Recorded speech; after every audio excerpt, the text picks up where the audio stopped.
ನಮಸ್ಕಾರ ಸ್ನೇಹಿತರೆ, ವಿಶೇಷ ರಾಜಕೀಯ ಬುಲೆಟಿನ್ಗೆ ಸ್ವಾಗತ. ನಿಮಗೆ ಸುಸ್ವಾಗತ. ಕರ್ನಾಟಕದ ರಾಜಕೀಯ ಇತಿಹಾಸದಲ್ಲಿ ಇಂದು ಸುವರ್ಣ ಅಕ್ಷರಗಳಲ್ಲಿ ಬರೆದಿಡುವಂತಹ ದಿನ. ಕಳೆದ ಕೆಲವು ವರ್ಷಗಳಿಂದ ಹತ್ತಾರು ಏಳುಬೀಳುಗಳು, ಜೈಲುವಾಸ, ಹೋರಾಟಗಳು, ಹೈಕಮಾಂಡ್ ಮಟ್ಟದ ಹಗ್ಗಜಗ್ಗಾಟಗಳನ್ನೆಲ್ಲ ನೋಡಿ ಕೊನೆಗೂ ಕರ್ನಾಟಕದ ಅತ್ಯುನ್ನತ ಸಿಂಹಾಸನದ ಮೇಲೆ ಕನಕಪುರದ ಬಂಡೆ ಡಿ.ಕೆ. ಶಿವಕುಮಾರ್ ಅವರು ಮುಖ್ಯಮಂತ್ರಿಯಾಗಿ ಕುಳಿತಿದ್ದಾರೆ. ಹೌದು, ಡಿ.ಕೆ. ಶಿವಕುಮಾರ್ ಅವರು ಹೊಸ ಕರ್ನಾಟಕದ ನೂತನ ಮುಖ್ಯಮಂತ್ರಿಯಾಗಿ ಅಧಿಕಾರ ಪ್ರಮಾಣ ವಚನ ಸ್ವೀಕರಿಸಿದ್ದಾರೆ. ಹಾಗೆ ಇಡೀ ರಾಜ್ಯದ ಕಣ್ಣು ಹೊಸ ಮುಖ್ಯಮಂತ್ರಿ ಮೇಲಿದೆ. ಅಧಿಕಾರ ಸಿಕ್ಕ ತಕ್ಷಣ ಡಿ.ಕೆ. ಶಿವಕುಮಾರ್ ಕೂತಿಲ್ಲ ಪ್ರಮಾಣ ವಚನ ವೇದಿಕೆಯಲ್ಲಿ ಇಡೀ ರಾಜ್ಯದ ಜನ ಬೆಚ್ಚಿ ಬೀಳುವಂತಹ, ಇಡೀ ದೇಶವೇ ತಿರುಗಿ ನೋಡುವಂತಹ ಅದ್ಭುತ ಭಾಷಣ ಮಾಡಿದ್ದಾರೆ. ಜನರಿಗೆ ಹೊಸ ಮಾತುಗಳನ್ನು ಕೊಟ್ಟಿದ್ದಾರೆ. ಹಾಗಾದರೆ ಡಿ.ಕೆ. ಶಿವಕುಮಾರ್ ಜನರ ಕೈಗೆ ಏನು ಕೊಡಲಿದ್ದಾರೆ? ಅವರ ಆಡಳಿತದಲ್ಲಿ ಅಸಲಿ ಉದ್ದೇಶ ಏನು? ಅವರ ಭಾಷಣದಲ್ಲಿದ್ದ ಡಿ.ಕೆ. ಇದು ಕ್ರಾಂತಿಕಾರಿ ವಿಚಾರಗಳು ಯಾವ್ಯಾವು ಎಲ್ಲವನ್ನು ಇವತ್ತು ಕಂಪ್ಲೀಟ್ ಆಳವಾಗಿ ನೋಡೋಣ. ಬನ್ನಿ, ವಿಡಿಯೋದಲ್ಲಿ ಮುಂದುವರಿಯೋಣ. ಸ್ನೇಹಿತರೆ, ಮೊದಲು ಪ್ರಮಾಣ ವಚನ ಸ್ವೀಕಾರದ ತಕ್ಷಣ ನಾವು ಸೂಕ್ಷ್ಮವಾಗಿ ಗಮನಿಸಬೇಕು. ಬೆಂಗಳೂರು ಲೋಕಭವನದ ಗ್ಲಾಸ್ ಹೌಸ್ನಲ್ಲಿ ರಾಜ್ಯಪಾಲರಾದ ತಾವರ್ ಚಂದ್ ಗೆಹ್ಲೋಟ್ ಅವರು ಡಿ.ಕೆ. ಶಿವಕುಮಾರ್ ಅವರಿಗೆ ಪ್ರಮುಖ ಮುಖ್ಯಮಂತ್ರಿಯಾಗಿ ಪ್ರತಿಜ್ಞಾ ವಿಧಿ ಬೋಧಿಸಿದರು. ಈ ವೇಳೆಯಲ್ಲಿ ಡಿ.ಕೆ. ಶಿವಕುಮಾರ್ ಅವರು ಕೇವಲ ದೇವರ ಹೆಸರಲ್ಲಾಗಲಿ ಅಥವಾ ಸಂವಿಧಾನದ ಹೆಸರಲ್ಲಾಗಲಿ ಪ್ರಮಾಣ ವಚನ ಮಾಡಲಿಲ್ಲ. ಅವರು ತಮ್ಮ ಆರಾಧ್ಯ ದೈವ, ಕೋಟಿ ಭಕ್ತರ ಆರಾಧ್ಯ ಮೂರ್ತಿ ಶ್ರೀ ವೀರಗಂಗಾಧರ ಅಜ್ಜಯ್ಯನವರ ಹೆಸರಿನಲ್ಲಿ ಪ್ರಮಾಣ ವಚನ ಸ್ವೀಕರಿಸಿದ್ದಾರೆ. ಇದು ಅಜ್ಜಯ್ಯನವರ ಹೆಸರನ್ನು ಕೇಳುತ್ತಿದ್ದಂತೆ ಇಡೀ ಗ್ಲಾಸ್ ಹೌಸ್ನಲ್ಲಿ ನೆರೆ ಹರಿದಿದ್ದ ಲಕ್ಷಾಂತರ ಬೆಂಬಲಿಗರು ಜಯ ಘೋಷಿಸಲು ಮುಗಿಲು ಮೆಟ್ಟಿತು. ಮತ್ತು ಪ್ರಮಾಣ ವಚನ ಸ್ವೀಕರಿಸುವಾಗ ಡಿ.ಕೆ. ಶಿವಕುಮಾರ್ ಅವರು ಕಣ್ಣುಗಳು ಒದ್ದೆಯಾದವು. ಯಾಕೆಂದರೆ ಈ ಪಟ್ಟ ಸುಲಭವಾಗಿ ಸಿಕ್ಕಿದ್ದಲ್ಲ. 2019ರಿಂದ ಹಿಡಿದು ಕೆಪಿಸಿಸಿ ಅಧ್ಯಕ್ಷರಾಗಿ ಪಕ್ಷವನ್ನು ತಳಮಟ್ಟದಿಂದ ಕಟ್ಟಿ ಅಧಿಕಾರಕ್ಕೆ ತಂದು ಸಿದ್ದರಾಮಯ್ಯನವರ ಜೊತೆ ಸುದೀರ್ಘ ರಾಜತಾಂತ್ರಿಕ ಮಾತುಕತೆ ನಡೆಸಿ ಈ ಸ್ಥಾನಕ್ಕೆ ಬಂದಿದ್ದಾರೆ.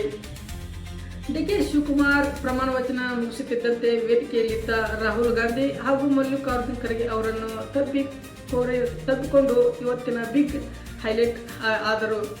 ನೋಡಿ, ಪ್ರಮಾಣ ವಚನ ಮುಗಿದ ತಕ್ಷಣ ಮುಖ್ಯಮಂತ್ರಿ ಡಿ.ಕೆ. ಶಿವಕುಮಾರ್ ಅವರು ಮೈಕ್ ಕೈ ಎತ್ತಿಕೊಂಡು ರಾಜ್ಯದ ಜನರನ್ನು ಉದ್ದೇಶಿಸಿ ಮಾತನಾಡಿದರು. ಈ ಭಾಷಣದ ಪ್ರಮುಖ ಉದ್ದೇಶ ಏನಾಗಿತ್ತು ಅಂದರೆ, ನನ್ನದು ಕೇವಲ ಆಶ್ವಾಸನೆ ನೀಡುವ ಸರ್ಕಾರವಲ್ಲ, ಬದಲಿಗೆ ಕಠಿಣ ಪರಿಶ್ರಮ ಮತ್ತು ಅಭಿವೃದ್ಧಿ ವೇಗವನ್ನು ಹೆಚ್ಚಿಸುವ ಸರ್ಕಾರ ಎಂಬುದು ಸಾಬೀತುಪಡಿಸಿದ್ದರು. ನೋಡಿ, ಆಡಳಿತದಲ್ಲಿ ಶಿಸ್ತು ಮತ್ತು ವೇಗ. ಫೈಲ್ಸ್ಗಳನ್ನು ವರ್ಷಗಟ್ಟಲೆ ಧೂಳು ತಿನ್ನುವುದಕ್ಕೆ ಬ್ರೇಕ್ ಹಾಕುವುದು. ಸಿದ್ದರಾಮಯ್ಯ ಸರ್ಕಾರದ ಜನಕಲ್ಯಾಣ ಯೋಜನೆ ಮುಂದುವರಿಕೆ. ಹಿಂದಿನ ಸರ್ಕಾರ ಗ್ಯಾರಂಟಿ ಯೋಜನೆಗಳನ್ನು ಯಾವುದೇ ಅಡೆತಡೆ ಇಲ್ಲದೆ ಮುಂದುವರಿಸಿಕೊಂಡು ಹೋಗುವ ಭರವಸೆಯನ್ನು ನೀಡಿದ್ದಾರೆ. ಕರ್ನಾಟಕವನ್ನು ದೇಶದಲ್ಲಿ ನಂಬರ್ 1 ಆರ್ಥಿಕತೆ ಶಕ್ತಿಯನ್ನಾಗಿ ಮಾಡುವುದು. ಕೇವಲ ಭಾಗಿಗಳನ್ನು ಕೊಡುವುದಷ್ಟೇ ಅಲ್ಲ, ರಾಜ್ಯದ ಖಜಾನೆಯನ್ನು ತುಂಬಿಸಿ ಹೊಸ ಉದ್ಯೋಗ ಸೃಷ್ಟಿಸುವುದು ಮುಖ್ಯ ಕೆಲಸ ಎಂದು ಹೇಳಿದ್ದಾರೆ. ಇನ್ನು ಡಿ.ಕೆ. ತಮ್ಮ ಭಾಷಣದಲ್ಲಿ ಸ್ಪಷ್ಟವಾಗಿ ಹೇಳಿದರು, ನಾನು ಕನಕಪುರದಿಂದ ಬಂದ ಸಾಮಾನ್ಯ ರೈತನ ಮಗ. ಕಷ್ಟ ಏನೆಂಬುದು ನನಗೂ ಗೊತ್ತು. ಈಗ ಅಧಿಕಾರ ಸಿಕ್ಕಿದೆ, ಆದರೆ ನನಗೆ ಸಿಕ್ಕ ಸವಲತ್ತಲ್ಲ, ಬದಲಿಗೆ ರಾಜ್ಯದ 7 ಕೋಟಿ ಜನರ ಸೇವೆ ಮಾಡಲು ನನಗೆ ಸಿಕ್ಕ ಜವಾಬ್ದಾರಿ ಅಧಿಕಾರ ವಲಯದಲ್ಲೂ ಒಂದೇ ರೀತಿ ಸಂಚಲನ ಮೂಡಿಸಿದೆ ಅಂತ ಹೇಳಿದ್ದಾರೆ.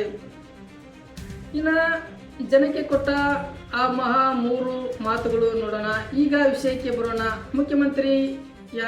ಮುಖ್ಯಮಂತ್ರಿಯಾಗಿ ಡಿ.ಕೆ. ಶಿವಕುಮಾರ್ ಕರ್ನಾಟಕದ ಜನತೆಗೆ ಕೊಟ್ಟ ಭರವಸೆಗಳು, ಅವರು ಜನರಿಗಾಗಿ ಏನು ಮಾಡಲಿದ್ದಾರೆ. ತಮ್ಮ ಭಾಷಣದಲ್ಲಿ ಈ 3 ಪ್ರಮುಖ ಮಾತುಗಳನ್ನು ಕೊಟ್ಟಿದ್ದಾರೆ. ಮೊದಲನೇ ಮಾತು ಹೇಳುವುದಾದರೆ, ಭ್ರಷ್ಟಾಚಾರ ಮುಕ್ತ ಪಾರದರ್ಶಕ ಆಡಳಿತ. ಯಾವುದೇ ಸರ್ಕಾರಿ ಕಚೇರಿಯಲ್ಲಿ ಸಾಮಾನ್ಯ ಜನರಿಗೆ ತೊಂದರೆಯಾಗಬಾರದು.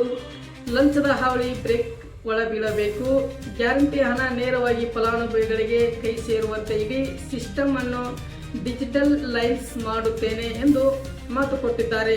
ಎರಡನೇ ಮಾತು ಏನೆಂದರೆ, ಇದು ಬ್ರ್ಯಾಂಡ್ ಬೆಂಗಳೂರು ಜಾಗತಿಕ ಮಟ್ಟ.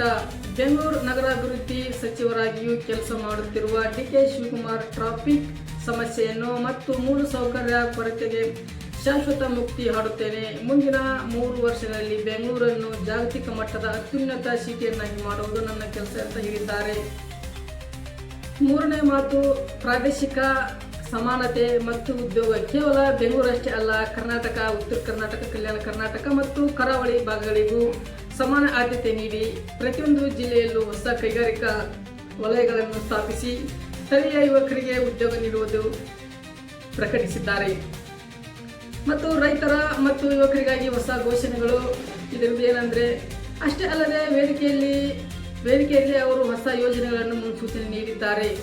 ರಾಜ್ಯದ ಬೆನ್ನೆಲುಬಾಗಿರುವ ರೈತರಿಗೆ ಕೃಷಿ ಸಾಲದ ಮರುಪಾವತಿ ಮತ್ತು ನೀರಾವರಿ ಯೋಜನೆಗಳು ವೇಗ ನೀಡುವ ಭರವಸೆ ನೀಡಿದ್ದಾರೆ.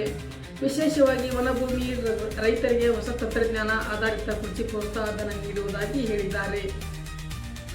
ಇನ್ನು ಯುವಕರಿಗಾಗಿ ಕ್ರಾಂತಿಕಾರಿ ಘೋಷಣೆ ಮಾಡಿದ್ದು, ರಾಜ್ಯದ ಇತಿಹಾಸದಲ್ಲೇ ಮೊಟ್ಟ ಮೊದಲ ಬಾರಿಗೆ ಎಲ್ಲ ಸರ್ಕಾರಿ ಇಲಾಖೆಗಳು ಖಾಲಿ ಇರುವ ಉದ್ಯೋಗಗಳು ಭರ್ತಿಗಾಗಿ ಕಾಲಮಿತಿಯ ಒಳಗೆ ಟೈಮ್ ಬಾಂಡ್ ಅಧಿಸೂಚನೆ ಹೊರಡಿಸಲಾಗುವುದು ಎಂದಿದ್ದಾರೆ. ಪೇಪರ್ ಲೀಕ್ ಅಥವಾ ಹಗರಣಗಳಿಗೆ ಅಸಾಧ್ಯವಿಲ್ಲದಂತೆ ಸಾರ್ವಜನಿಕ ಸೇವಾ ಆಯೋಗಗಳನ್ನು ಸಂಪೂರ್ಣವಾಗಿ ಸ್ವಚ್ಛಗೊಳಿಸುವುದಾಗಿ ಯುವಕರಿಗೆ ಭರವಸೆ ನೀಡಿದ್ದಾರೆ. ಮಹಿಳೆಯರ ಸಬಲೀಕರಣಕ್ಕಾಗಿ ಗೃಹಲಕ್ಷ್ಮಿ ಯೋಜನೆ ಖಾತೆಗೆ ಮಹಿಳಾ ಉದ್ಯಮಿಗಳಿಗೆ ಶೂನ್ಯ ಬಡ್ಡಿ ದರದಲ್ಲಿ ಸಾಲ ನೀಡುವ ಹೊಸ ಬ್ಯಾಂಕಿಂಗ್ ಸೌಲಭ್ಯ ಜಾರಿಗೆ ತರುವುದಾಗಿ ತಿಳಿಸಿದ್ದಾರೆ. ರಾಜಕೀಯ ಒಗ್ಗಟ್ಟು ಮತ್ತು ಇದು ಏನಂದರೆ, ಕೊನೆಯದಾಗಿ ಈ ಭಾಷಣದಲ್ಲಿ ರಾಜಕೀಯ ಮಹತ್ವ ದಿನವು ಎಂದು ಕಾಣುತ್ತಿತ್ತು. ಮಾಜಿ ಸಿಎಂ ಸಿದ್ದರಾಮಯ್ಯ ಅವರ ಸಮ್ಮುಖದಲ್ಲಿ ಮಾತನಾಡಿದ ಡಿಕೆಶಿ, ಸಿದ್ದರಾಮಯ್ಯ ಅವರು ಹಾಕಿಕೊಟ್ಟ ಜನಪರ ಆಡಳಿತ ಹಾದಿಯಲ್ಲೇ ನಾನು ಸಾಗುತ್ತೇನೆ. ನಮ್ಮ ನಡುವೆ ಯಾವುದೇ ಭಿನ್ನಾಭಿಪ್ರಾಯವಿಲ್ಲ. ನಾವಿಬ್ಬರೂ ಸೇರಿ ಈ ರಾಜ್ಯವನ್ನು ಮುನ್ನಡೆಸುತ್ತೇವೆ ಎಂದು ಹೇಳುವ ಮೂಲಕ ವಿರೋಧ ಪಕ್ಷಗಳ ಟೀಕೆಗಳಿಗೆ ಬಲವಾದ ತಿರುಗೇಟು ನೀಡಿದರು. ಉಪಮುಖ್ಯಮಂತ್ರಿಯಾಗಿ ಪ್ರಮಾಣ ವಚನ ಸ್ವೀಕರಿಸಿದ ಜಿ. ಪರಮೇಶ್ವರ್ ಅವರು ಅನುಭವವನ್ನು ಸರ್ಕಾರ ಸಮರ್ಥವಾಗಿ ಬಳಸಿಕೊಳ್ಳಲಿದೆ ಎಂದು ಹೇಳಿದರು. ನೋಡಿದ್ರಲ್ಲ ಸ್ನೇಹಿತರೆ, ಡಿ.ಕೆ. ಶಿವಕುಮಾರ್ ಅವರ ಮುಖ್ಯಮಂತ್ರಿಯಾಗಿ ಭರ್ಜರಿ ಆರಂಭವನ್ನಂತೂ ಪಡೆದುಕೊಂಡಿದ್ದಾರೆ.